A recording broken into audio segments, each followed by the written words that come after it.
بشيرو كده ميخو يديدي مروي ما ميخو بشيرو كده ميخو يديدي مروي ما ميخو بشيرو كده ميخو يديدي مروي ما ميخو بشيرو كده ميخو ما يخو عشان بوها هايلين شيرو خدوشو شبخي جايلين ميخو ما يخو عشان بوها هايلين شيرو خدوشو شبخي جايلين بجلال نوماس تشي دابونين بسو بجايل ولب ناي بناين بجلال نوماس تشي دابونين بسو بجايل ولب ناي بناين ميخو ما يخو عشان بوهايلين شيرو خدوشو شبخي جايلين ميخو ما يخو عشان بوهايلين شيرو خدوشو شبخي جايلين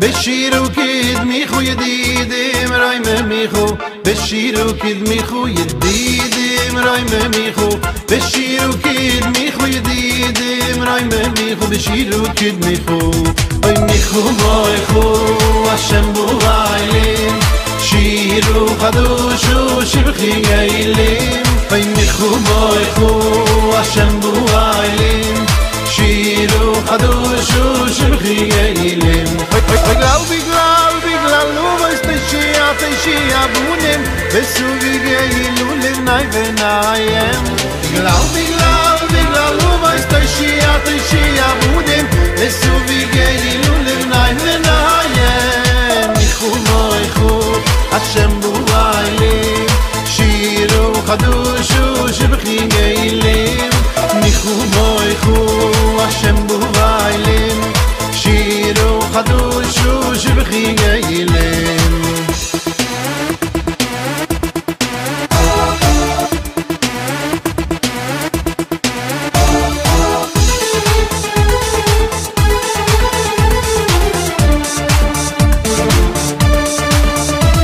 يديدي مروي ما ميخو بشيرو كده ميخو يديدي مروي ما ميخو بشيرو كده ميخو يديدي مروي ما ميخو بشيرو كده ميخو يديدي مروي ما ميخو بشيرو كده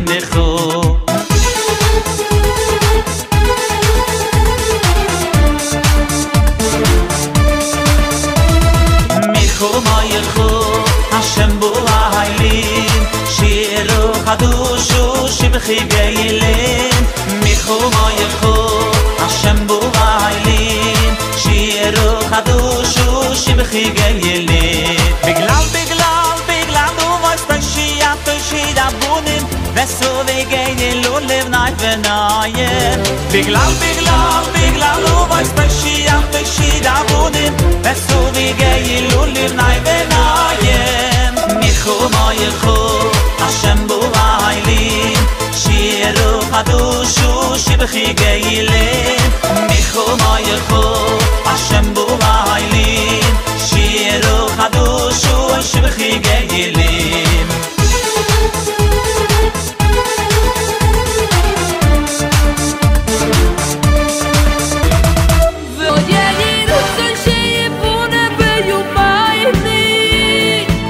Weiß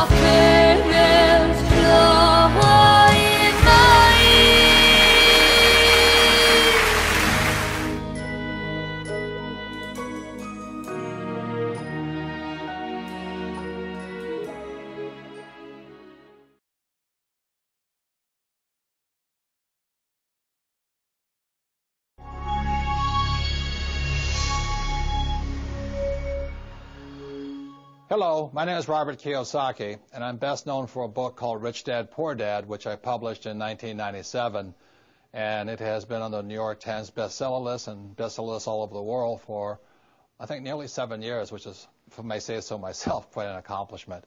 My other book, the latest book that just came out in 2008, is How to Increase Your Financial IQ, and in these economic, volatile times, I really think increasing this, your number one asset, your IQ, is especially important today. So what I'm going to be talking to you about is something I call the new rules of money. And before I go into the new rules, I'll just explain why they're new rules. The rules of money changed first in 1971 when President Nixon took us off the gold standard, and second in 1974 when ERISA was passed. And ERISA now is known as a 401k. The reason ERISA is so important, or 1974 is so important, it meant to all employees that you no longer had a paycheck for life. The company was not going to take care of you for the rest of your life. So 1974 meant you had to now sort of save and invest enough money so that you could afford to pay yourself a paycheck for the rest of your life. So that's why after 1971 and 1974, the rules of money changed. So before I go into the new rules, I'd like to go into the old rules.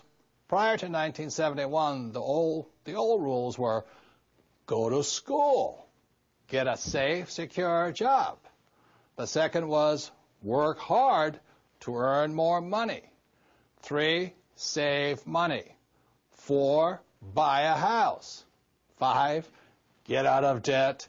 6, invest for the long term. And in most people's cases, they invest in mutual funds. And 7, diversify.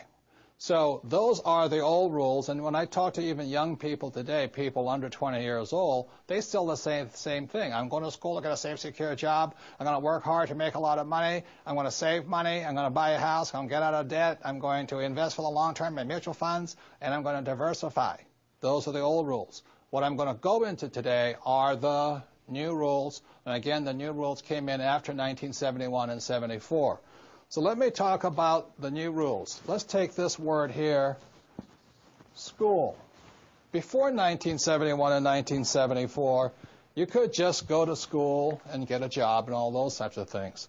But today, after 1971 and 74, people need to know you need more education than the school systems provide. For example, one type of education our schools provide for is a thing called academic.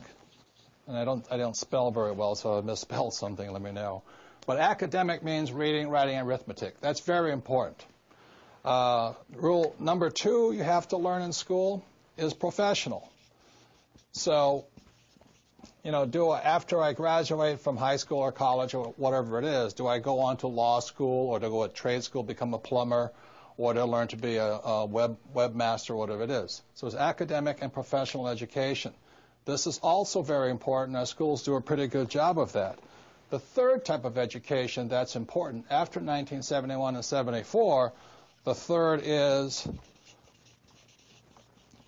financial education. And this is why people are in financial trouble today. Because our school systems have very little, if any, financial education. And the only kind of financial education many school teachers are teaching kids is stuff they know, which is get a safe, secure job, work hard, save money, get out of debt, invest in a house, and invest in mutual funds. That is inadequate financial education today. And the Rich Dad Company is an educational company that provides financial education appropriate to these times. So that's the first set of new rules. The new rule is after 1971 and 74, we all need more financial education and invest in our greatest asset, our minds, or increasing our financial IQ. So the advantage I had in my life was my poor dad was an academic guy. He was a PhD, head of education. He's a great, great guy. I love him dearly. But as you know, since we don't teach much about financial education, people are in financial trouble today. And that's where my rich dad kicked in. My rich dad thought this was very important, and my poor dad thought this was very important. So that's the difference between rich dad and poor dad. And one more thing, the reason I apologize for my spelling is even though my dad was the head of education for the state of Hawaii, he had me as his son, which kept him humble. And I flunked out of high school twice because I could not spell. So I'm not very good at academically. In fact, I'm not good to all of this stuff, but it's the combination of these three types of education that are essential today in this new economy, this new set of rules in the world.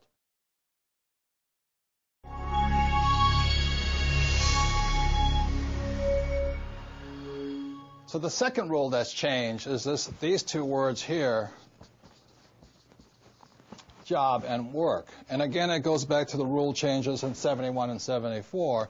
One of the first things that changed is that this comes from my book, the second book in the Rich Dad series, is the cash flow quadrant. And my Rich Dad said there's four basic people in the world of business. They're employees, self-employed or small business or specialists like a doctor or attorney. There's big business, and there's an investor.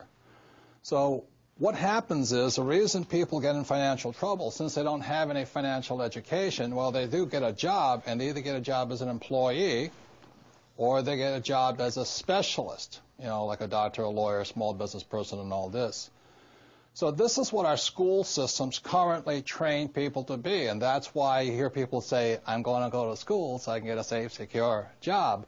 And most of the time, they're over here, and that was my poor dad. He wanted me to get a job here. My mother wanted to become a doctor, a smart person. And I said, Mom, there's only one problem with me being a doctor is I'm not smart. She says, good point there. You probably shouldn't be a doctor, and things like this.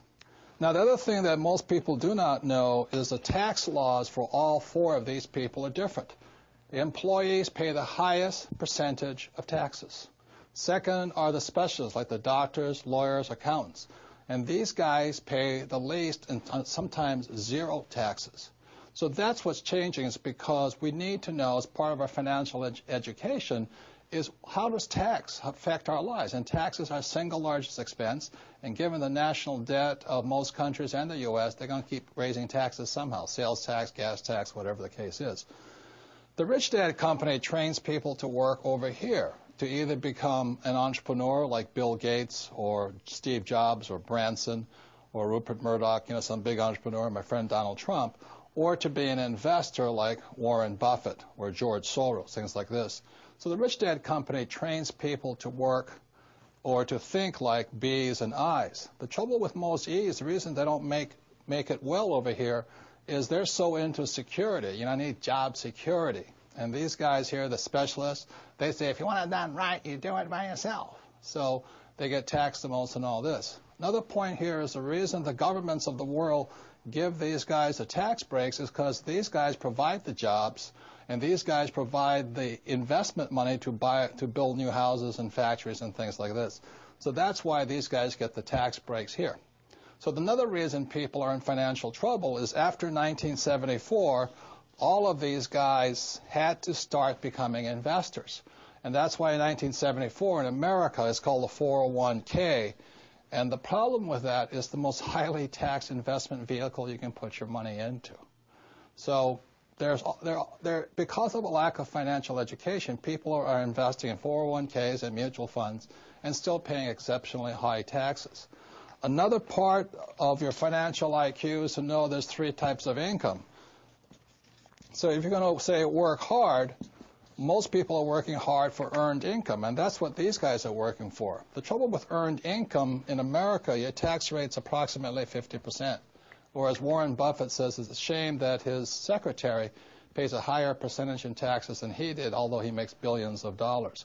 So when you say to a child, go to school and get a safe, secure job, you tell them to work for earned income, the worst type of income. The second type of income is portfolio income. And today, as I speak, and they're trying to change this, it's about 20%. And portfolio income is generally known as capital gains. So if I buy a stock for $10 and I sell it for $50, the $40 gain is taxed at 20%. Or if I buy a house for $100,000 and I sell it for $200,000, that's a capital gains type event. So you pay a lot of tax for that. And the third type of income, which is the best type of income, excuse me, I can't spell again, is passive income. And this is income that just comes in on a regular basis. One of the reasons I am wealthy and is able to retire at a young age is because I worked hard for passive income, not earned income. I don't flip real estate generally, not portfolio income. I don't flip stocks. I want passive income. So today, the new rules of money, it's important to understand what are you going to school to become, ES, entrepreneur or investor, and what kind of income you're working hard for, earned, portfolio, or passive. And if you know what you're doing, you can pay 0% taxes legally. And this can be done all over the world. People say, we can't do it in my country. Well, these people can't do it in any country, but in most parts of the world, governments need these people. So they're always giving tax incentives for investors and business owners who are for passive income. So those are some of the new rules of money. You've really got to know what you're working hard at and what kind of work are you performing, what kind of income are you working hard for. Personally, I want to minimize this. Unfortunately, one more point, is 401k when you retire is earned income. From savings, it's earned income.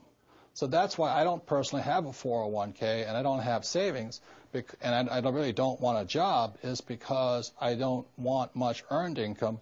What I'm working hard for is portfolio and passive income, and that's required for people to think like B's and I's. And that's what my book, The Cash Flow Quadrant, is about. For those who want to make changes from E's and S's to B's and I's, I think it's a book you'll find worth reading. You might find it's a mindset change first. Like these guys want job security. These guys want to take advantage of opportunities. These guys want to do it on their own, so they don't make very good big entrepreneurs. So those are some of the difference. It begins with mindset and all this, and knowing what kind of income you work hard for.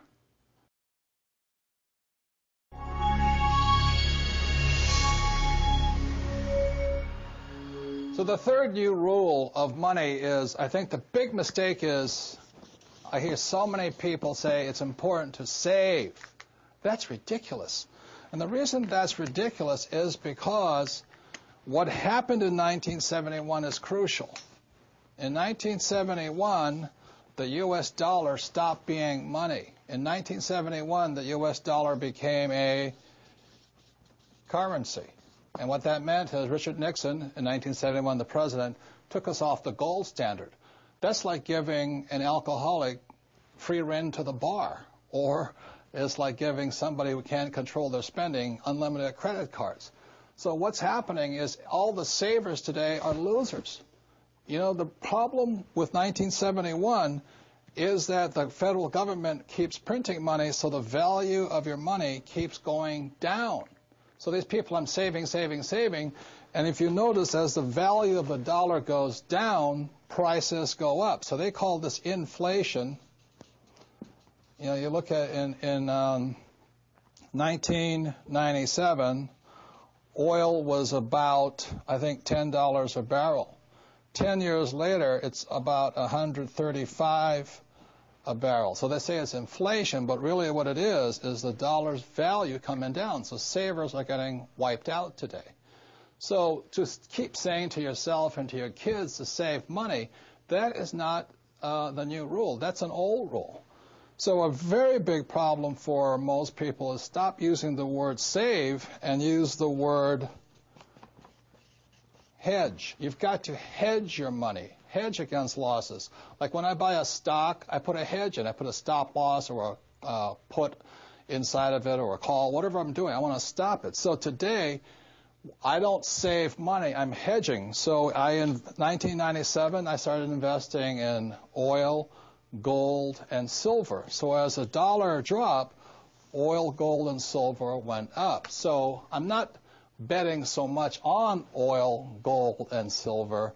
I'm betting against the U.S. dollar. And that's why this idea that you're going to tell people you need to save money, that's really, really an obsolete idea, because the idea went obsolete in 1971. The U.S. dollar in the last few years has lost almost 80% of its purchasing power. And the prediction is, because this has happened throughout history, it happened thousands of years ago with the Romans, with the Greeks, with the Germans, with the English, the Japanese, and the Chinese. Every time they've made money into a currency, something you could print at unlimited, every time that has happened, the currency has gone to its true value, which is zero. So I am afraid as this economic volatility continues, the savers who were operating by the old rules of money are just going to get wiped out because the purchasing power of their dollar is going to go down. So even if the bank's paying you 5 to 10% interest, you can't keep up with the banks printing money. So that's the old rule of money, is saving money, and the new rule is hedge. You've got to be able to see what's coming up as something else is coming down. The last thing I want to point out to you on this idea of saving money is this. One of the biggest misunderstandings in the world today is what they talk about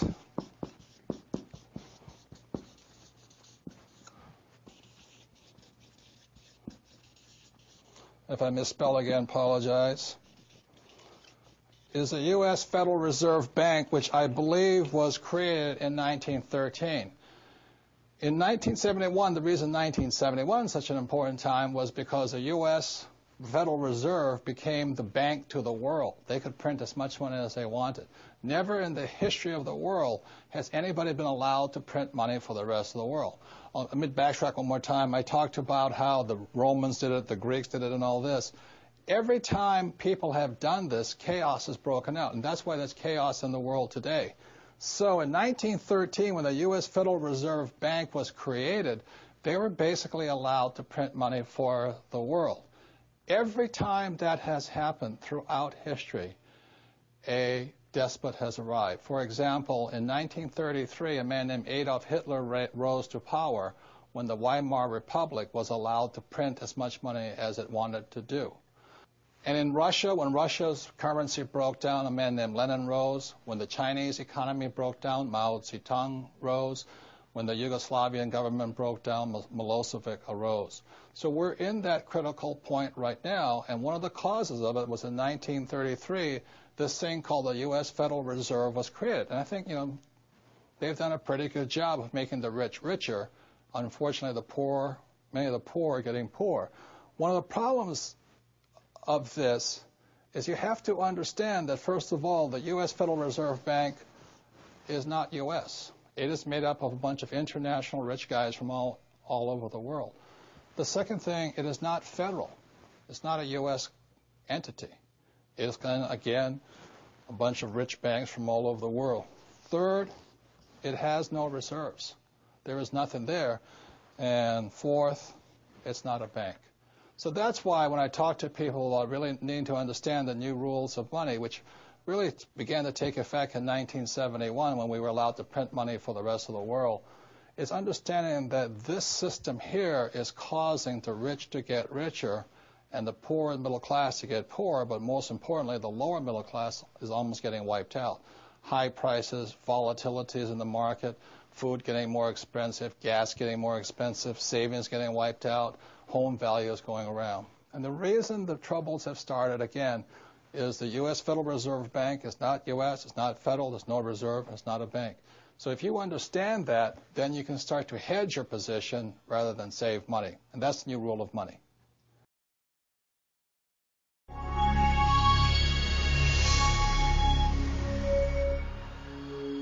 So another old rule of money was, you have to buy your house because your house is your greatest investment. And that's where I got into a lot of hot water in 1997 when I wrote Rich Dad, Poor Dad. I said to people, your house is not an asset, your house is a liability, because most people think their houses are assets, and that's not true. So the old rule of money was to buy a house, and the new rule of money is you have to know the difference between an asset versus a liability. And these are very simple accounting terms, and again, I don't spell very well. So if I could explain very quickly why most people's houses are not assets. I'm not saying don't buy a house and don't have a dream house. I'm just saying know the difference in assets and liabilities. Because when you look at a financial statement, and this is my rough draft of one, this is the basis of financial intelligence, the basis of your financial IQ. This is why your banker asks you for your financial statement. Your banker does not ask you for your report card. The banker does not care if you had great grades or what school you went to.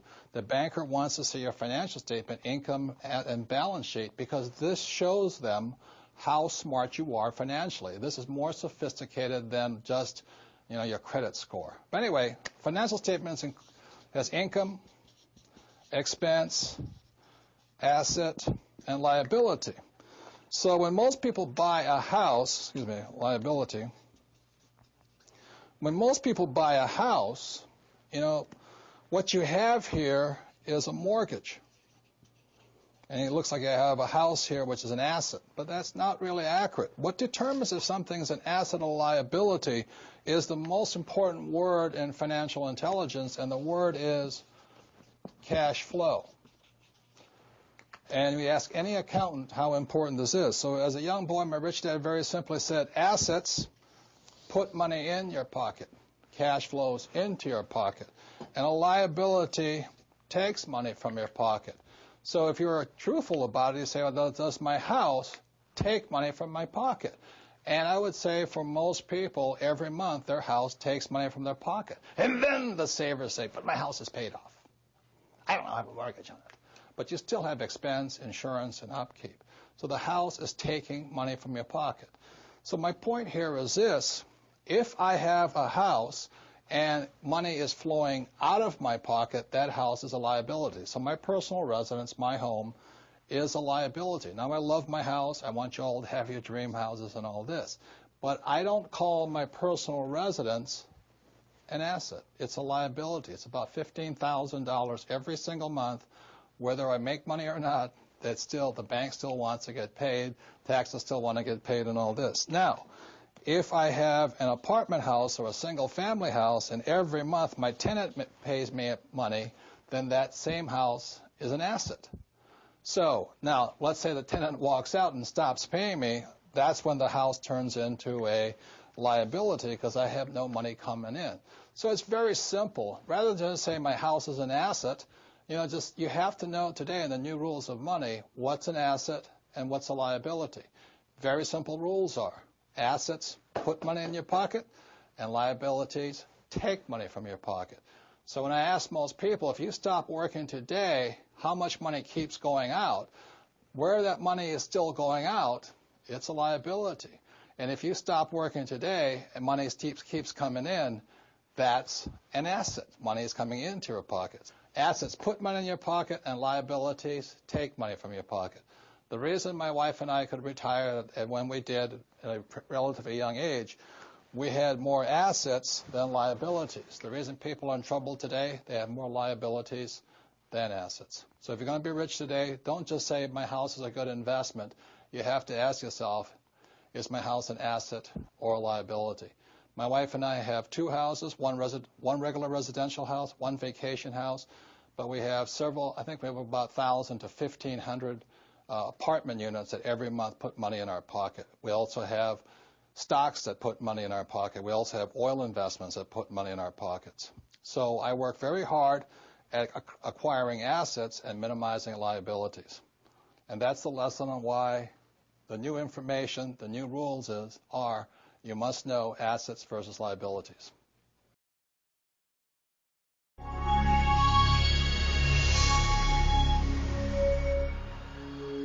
So the next old rule, new rule of money I want to talk about is one of the nastiest four-letter words in most people's vocabulary, and that four-letter word is debt. And every expert will tell you, get out of debt, get out of debt, get out of debt. Those are old rules. To be up to date and with time, especially since after 1971, you've got to know today that there's both good debt and bad debt. And the reason most people are in trouble is because they have too much bad debt. And as from the example of assets versus liability, it's a very simple thing. Good debt makes you rich because it puts money in your pocket, and bad debt is bad because it takes money from your pocket. So I have a house and I'm paying it off and all that stuff, but my house is bad debt because I got to pay for it. Good debt is debt that somebody else pays for me and makes me rich. So if you really understand money and have a higher financial IQ and invest your time in this, your greatest asset, you'll know that you can use debt to get rich, especially today. One of the reasons, that when you look at what happens to most people is, again, if this is an income statement, expense, asset, and liability, The reason most people are in financial trouble is they think they buy a nice house, so they buy this big house, but they have this thing called a mortgage. And nothing wrong with a mortgage, but the word mortgage, if you understand financial literacy or the definition of the word, mortgage means death, mortgage, the death of your future age. So you have to know when to use debt and into the good process. So what happens to most people is they go to school, like they were told, they get a job, their first big line item expense is taxes because they're an employee or self-employed, and the second line item expense is called mortgage payment. So the money is just pouring out of their pockets this way because they have bad debt. Now, as an investor, because I took a real estate course years and years ago, and my rich dad taught me is I own a house here. I have a mortgage for it. But every month, I don't pay for that house. My tenant, bless her soul, pays me money, and that money then pays the mortgage and all this stuff off. So I am a wealthy man because I have lots of good debt. And I get richer and richer because I use debt. If you understand tax law, debt is tax-free. It's wonderful stuff. There's another thing about knowing how to use debt to get rich. The reason most people are in trouble today in the real estate market is because they were flipping properties. They were trying to buy it and